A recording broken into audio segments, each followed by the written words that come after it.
Today our esteemed guest is Mrs. Praveena Rai, the Chief Operating Officer of the National Payment Corporation of India, which is the backbone of India's digital payment ecosystem aiding a cashless economy. Recently, SEBI has appointed her as the CEO of the Multi Commodity Exchange, the largest commodity derivatives exchange of our country. She is a 1990 graduate from Electronics and Communication Engineering. Thank you for joining us today, ma'am. Congratulations on your new role as well. Thank you. Happy to be here. It's a pleasure. So, to begin with, at a time when finance as a business domain or financial empowerment as a concept was very nascent, what inspired you to pursue a career in finance? As a output of College of Engineering Guindy, I aspired to be an engineer. I aspired to be a design engineer in electronics. And in fact, that's the job I learned. I joined right after college. And I did that for 3 years. It was very exciting. I was part of a team that actually developed the first indigenously designed ultrasound medical scanner in India. It was fantastic. I loved it. But it also, at that time, we are talking mid-90s, right? So there wasn't like really high-tech work happening in India on the engineering side, especially when it came to electronics. A number of my classmates had gone abroad to pursue their studies or get into jobs which were more focused on the engineering area. And I said, look, if I want to stay in India, which I did want to, then I will need to move on to other spaces. So that's how I moved to pursue my management education at one of the good institutes, and then landed up with finance. So banking was growing, the industry was doing well, new banks were getting created, and it always absorbs talent. But one thing that I have always done is stay close to technology. So even within the banking space, I think banking no longer is just finance, it is driven by technology. So technology drives finance and finance drives technology. So I think that's how both those worlds have come together for me. Okay, ma'am. So can you brief a little about your roles and responsibilities at NPCI? At NPCI, I have worked as the Chief Operating Officer, which means I run the business, look at the product innovation, product roadmap, products like UPI, RuPay, FASTag, Aadhaar payment, so on and so forth. And also looking at marketing, looking at consumers' needs and requirements, relationships with banks, fintechs, large corporates, as well as the operational and technical delivery. So ensuring that the product is reliable, resilient, available to anyone who needs to use it. So that's really been the remit of my role here. So speaking of technology and innovation, how do you push your team to think out of the box? I think if you keep looking at problem statements, what's the problem to solve? Then, the team as well as myself need to start thinking of ways to solve the problem.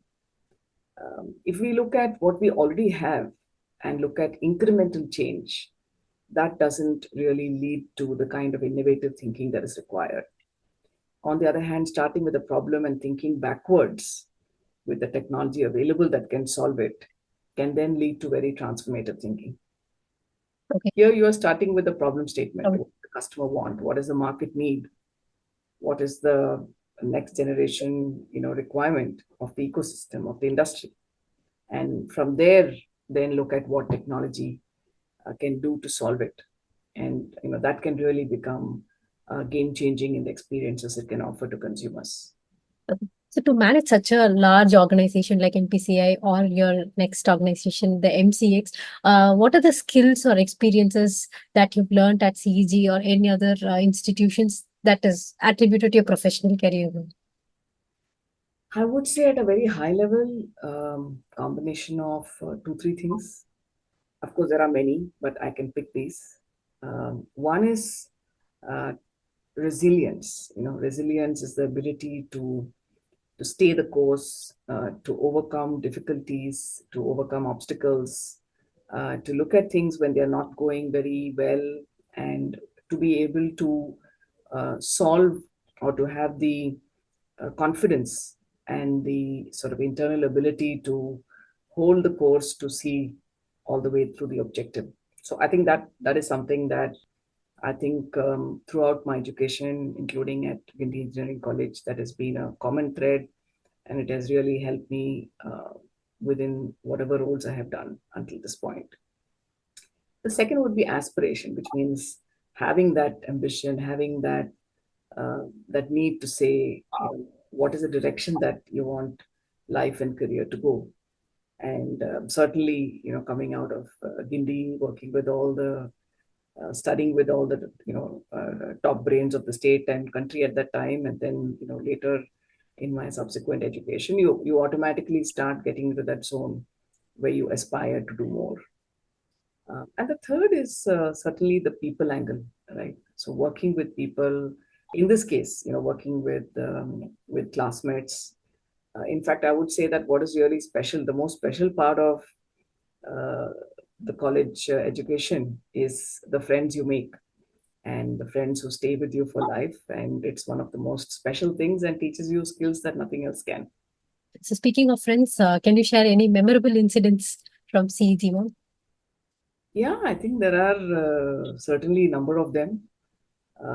I remember my project very fondly. And of course, the project group is always a very special one because you spend a lot of time together, both having fun and, not doing what you're supposed to do. And, as well as when you actually do the work, the way you're able to pull it together. So I remember my project very fondly. And I think that was a very special time in the electronics and communication building, including with Professor Nityanandam, who was the HOD at that time, and our project guide. I remember long walks and lunch time sessions through our campus, and I think our the Guindy campus is a very special one, and I don't know whether we give it enough due. It's an iconic building. It's a beautiful structure.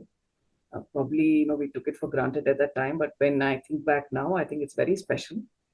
The entire area, if you look at, AC Tech and School of Architecture, along with the Guindy campus, that was really, a lot of very, very fond and good memories of whatever, just day-to-day life as a student over there. So I think difficult to pinpoint whether it is this or that. The whole journey. That is, Were you were you a hostler, ma'am? no, I wasn't. No, I was a day scholar. So I used to come in my moped and sort of hang around all these places, finish college. And of course, we used to go to the hostel as a special experience The day scholars used to be the guests to the hostels. to get to the hostels. Yeah. Okay. So without taking this conventional examination route, you've reached a top leadership position, ma'am. So what advice would you give to students who aspire to reach such leadership positions? I think aspiration is very important.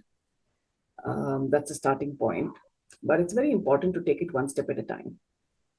I think sometimes people tend to take too much stress because they think of where they want to go after 10 years, 20 years, and that becomes very overwhelming. It puts a lot of pressure back on the individual, and ultimately that doesn't lead to very positive results. So enjoying the day, enjoying the moment, enjoying every job you do, enjoying being a student, and making aspiration part of that joy actually leads to more successful outcomes. And life will have its positives, life will have its negatives. There'll be instances when things don't go as you think it will. Being able to take such instances at face value, not allowing that to bring you down, and continuing to stay positive and moving forward, I think will lead everyone to success.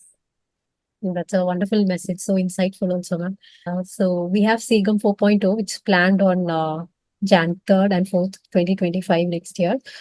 So how important do you think are these alumni events and networking sessions? No, no, very important, very important. They're very special. I think it takes us back to our friends, our connections, not just in our batch, but to the campus as well, and ability to meet professors, alumni, to interact across batches, to meet some of the new students. So we benefit from them, I think, a lot in interacting with the youth, and they will benefit hopefully from talking to some of the seniors. I think it's very useful, and I'm looking forward to seeing you at CEG. Looking forward to meet you there. Thank you so much for your time, ma'am. Thank you. Bye-bye.